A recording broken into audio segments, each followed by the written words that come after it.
په نیویارک کې پولیسو د یوې مسلماني کورنۍ د بهرنۍ دروازې د طالبانو بیرغ راښکته کړ. نیویارک پوسټ راپور ورکړی چې پولیسو د طالبانو بیرغ پورته کولو له امله دغه کورنۍ ورغوښتې ده.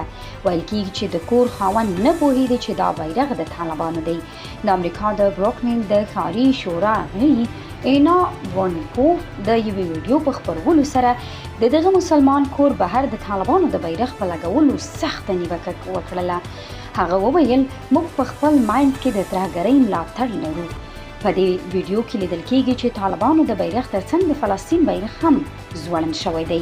د ښاري شورا دغه غړي د فلسطین د بیرغ یادونه نه ده کړې.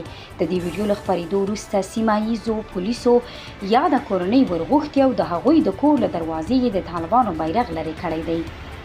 نیویارک پوسټ د کورنۍ د هویت له ښودلو پرته خبر ورکړی چې د کور خاوند نه پوهېده چې بیرغ د طالبانو دی.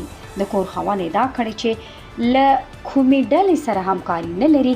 ونیکوف وویل چې د طالبانو د بیرغ پورته کول د هر هغه امریکایي سرتیري په مخ یوه کلکه څپېړه ده چې تر دې بیرغ لاندې وژل شوی.